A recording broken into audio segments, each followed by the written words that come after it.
News, this is Montana This Morning. It's Friday and it's 5:30. Welcome to Montana This Morning. I'm Victoria Hill. Thank you so much for kicking off your day with us. And good morning to our friend Miller on this first day of October. Now, before we get into your weather, thing he just did, he always hassles me, like, give me one. And I'm like, no. I'm just the kind of person, I can watch a funny movie and sit there and acknowledge, yeah, that's funny, but I'm not going to laugh out loud about it. So you have to understand that about me. Okay. But there was one day earlier this week, I did a genuine because it was worthy. Okay. Friday, we get one every week. We're going to see it? We're going to see it. Okay. We get it Friday every week. Keep that in mind. But there's something else that happens not too often that would be worthy of this fist pump. You guys, can you pull it up right now? It's on my computer and it's ready to go. Yeah? Hold on. Are we good? All right. All right, let's roll it. And you know what Ed gets? What Ed being here gets? One of these. Ha! Oh, wow. I never do that for Miller. I do it for Ed. Two of them. Wow. Yeah. Sorry, Miller. I'm so sorry. You'll do it for Ed, but not for me. No, well, you have to remember the fact we get a Friday every week. Okay. I get an Ed once every 6 months. So there's that. Okay. Don't take it personal. Oh, I don't take it personal. It's just, yeah. Cool. He's taking it personal. Now you can do your weather. I try. Don't cry. My heart's broken now. I don't want to say another word. I'm just going to show graphics and give you one of these as we go into it. There you go. All right, let's take a look at some temperatures out there right now. Sitting at 43 here in Billings under clear skies. It's a beautiful start out there, a little on the chilly side, so you might want to grab a coat as you're heading out this morning, but we have a nice day on the way. 46 in Big Timber. We've got 35 in White Sulphur Springs. Gardner at 29. Down in Sheridan, we're sitting at about 34 right now. Highs today, a lot of 70s across the board. We're going to be warming up. You'll notice we do have that cloud deck coming in. That's ahead of a cold front. Now, we could see some rain over on the western side of the state, up there in the northwest corner as well, but it is going to dry out. That moisture will go away by the time it makes its way to our area. And if we do have those clouds, of course, you may see, look up in the sky, you may see a thing called virga. Those clouds may try to spit out some rain, but it's so dry here at the surface, it's just going to evaporate, so it's not going to hit us. It's just going to be a beautiful day. Get out there and enjoy it if you can. We're going to go with a high today of 74 here in the Magic City. 40s to start. We'll be in the 60s by lunchtime and then to the 70s this afternoon as those clouds do come in. All right, Miller's random number of the day. Today it has something to do with shower curtains, and the number is 3. What do you think that is? Go to my Facebook page, meteorologist Miller Robson, or shoot me an email. We got the answer coming up at the end of the hour. Victoria.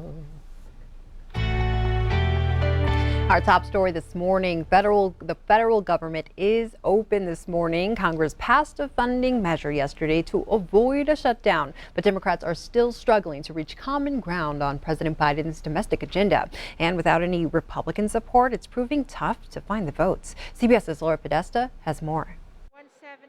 The motion is adopted. The bill is passed. Congress passed a continuing resolution yesterday to keep the federal government funded through December 3rd. The last thing the American people need is for the government to grind to a halt. Meanwhile, negotiations are ongoing regarding President Biden's legislative priorities, a $1 trillion infrastructure bill, and a $3.5 trillion package that encompasses everything from climate to child care. We know that compromise is inevitable, and right now we're clearly in the thick of it. A planned vote on the infrastructure bill was postponed last night after progressive Democrats refused to vote for it. There's no point in us negotiating against ourselves. Those progressives want a concrete deal on the social spending package first. House Speaker Nancy Pelosi told reporters after midnight she expects to try again today. Moderate Democrats like Senator Joe Manchin have held up the social spending package in part because of the cost. He's been pushing to bring it down to $1.5 trillion. Let's look at each bill that's on merits. There's a lot of good in both of them. Also facing Washington, Congress needs to raise the debt ceiling by October 18th. It's necessary to avert a catastrophic event for our economy. Democrats are working to raise it on their own after Republicans blocked multiple attempts this week. Laura Podesta, CBS News. The debt ceiling has been raised dozens of times over the last 60 years, including multiple times by Republican Congresses. In other news, Tracy Stone Manning will lead the Bureau of Land Management. The Senate voted 50 to 45 yesterday to approve President Biden's nomination for the post, which oversees 245 million acres of federal land. Stone Manning is from Missoula. Both Montana senators made their opinions known in the confirmation battle. Republican Steve Daines spoke out strongly against the nomination, while Democrat John Tester staunchly supported her. Your child's school photos aren't just for the fridge anymore. MTN's Jonathan Ambarian tells us how they could be used to save their lives. Over the last few years, the Montana legislature has launched a number of new programs aimed at providing more tools to help address the crisis of missing people across Montana, particularly in Indian country. Now, leaders say one of those programs is starting to show significant growth. In 2019, lawmakers passed Senate Bill 40, sponsored by then-Senator Frank Smith. It set up a statewide repository of Montana student photos that can be used only to give law enforcement a current image if a student is reported missing. Parents or guardians must opt in each year for their children's school photos to be included. The Montana Office of Public Instruction oversees the repository. OPI says in fall of 2020, only about 4,000 students had photos included. That number grew to 23,000 by the second semester, and 27,000 this school year. That's about 18% of the 150,000 eligible students. Among American Indian students, the percentage is lower. Just under 2,000 have photos included, about 9% of the roughly 21,000 Native students. Leaders say in many cases they don't have recent photos for missing kids and teens. On Wednesday, a Montana Department of Justice report showed 74 missing people age 18 or younger. 40 of the entries included photos, 34 didn't. During an American Indian Heritage Day ceremony last week, State Senator Jason Small urged people to sign up for the repository. And I would ask every one of you here today to think about that and maybe pass word along as time goes by and to see if we can get that number up, because it could make a difference between life and death for some of these kids. In Helena, Jonathan Ambarian, MTN News. You can opt in to the photo repository at opi.mt.gov. Now we go to Bozeman, where the city is dealing with a growing homeless population problem. In parts of town, including near 7th Avenue, pop-up tents and campers are full of people with nowhere else to go. Some in the community have concerns, and police say they are listening, but it is illegal for them to cite homeless people or criminalize homelessness if they don't have a solution to offer to people. And Bozeman police say you can't paint all of these people with a broad brush. I can tell you firsthand, a good amount of them are working, not only working, but working 2-3 jobs. And there are families, and we have kids out there as well. The median price for a single family home in Bozeman is close to $706,000. In court news, after a 24-hour flurry of legal actions, Montana's new abortion restrictions have been blocked from taking effect for 10 days. MTN's chief political reporter Mike Dennison fills us in on the latest. 3 new laws restricting abortion in Montana had been scheduled to take effect Thursday night at midnight. Those laws, among other things, would ban any abortions in Montana after 20 weeks of pregnancy and make it much more difficult to obtain abortion-inducing drugs. But just before 6 p.m. Thursday, State District Judge Michael Moses put a halt to them. His order is good for 10 days, while he decides whether to issue a broader ruling blocking the laws until a final order on their constitutionality. The order ended a frenetic 24 hours of legal back and forth, which began Wednesday when State Attorney General Austin Knudsen's office filed a request to disqualify the previous judge on the case, Gregory Todd. That prompted Planned Parenthood of Montana, which sued to void the laws, to ask the Montana Supreme Court to step in and block the laws. Here's Martha Stahl, the president of Planned Parenthood of Montana. So the impact on patients in the state is really harmful. Time is of the essence when it comes to providing abortion care, and we don't need any more delays. The Supreme Court, however, declined to intervene and sent it back to the State District Court in Billings. By that time, Todd had stepped down and Moses had replaced him, the 4th judge to preside over the case. The Attorney General had accused Todd of being biased against the state, based on an offhand comment he made during last week's hearing on the request to temporarily block the laws. Planned Parenthood filed suit in August to strike down 4 laws restricting abortion or abortion coverage in Montana. Laws passed this spring by the Republican majority at the 2021 legislature. Stahl says these laws are unconstitutional, violating Montana's strong rights to personal privacy. Montana has actually some of the strongest protections of privacy in the country, stronger even than the federal Constitution. And so the real focus of the case, among some other things, really is that privacy protection. The lead lawyer for the state said Thursday the laws will actually elevate the standard of care for women and put them more in control of their health care decisions. Well, let's keep in mind that this is just the beginning of this case, and a final ruling on whether the laws are unconstitutional is many months away. Reporting from Helena, Mike Dennison, MTN News.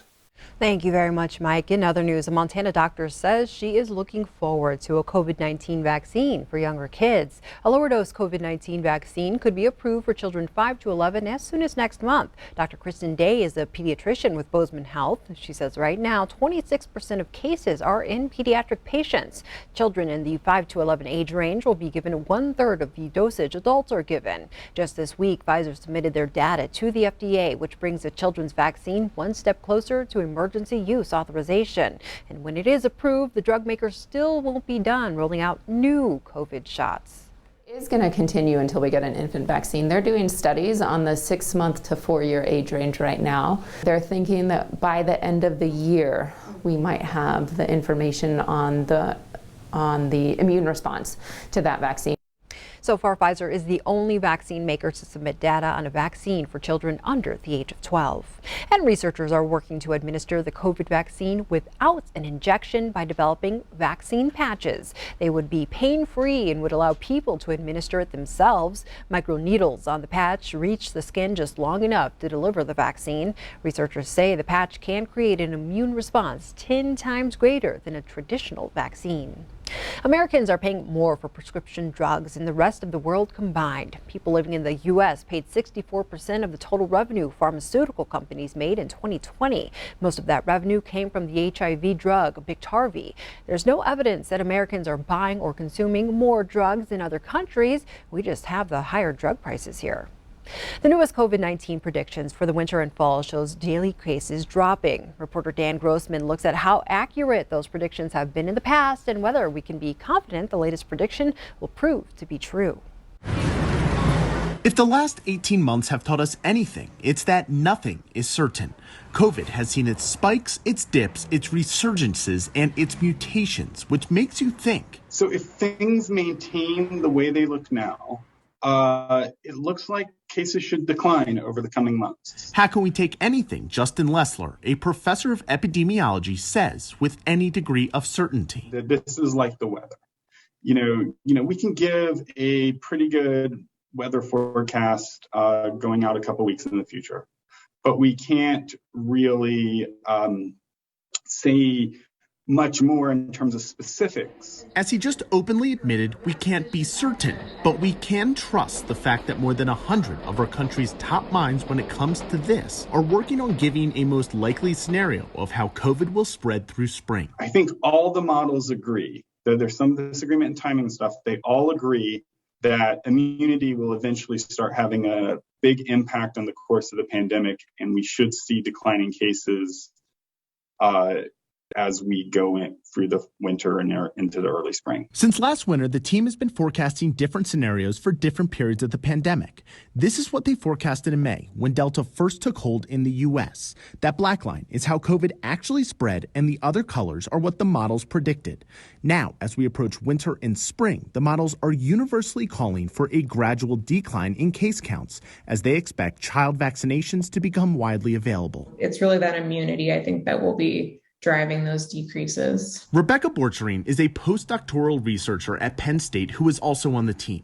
She says the immunity that comes from more vaccinations, as well as new infections, is reaching a percentage of people that lessens the virus's ability to spread. She adds Delta's transmissibility has likely played a role in pushing more people who have been on the fence about getting vaccinated to get one, and expects the same trend to continue when child vaccinations become available. I see these as saying less as being like blanket optimistic and more saying, hey, things should turn around.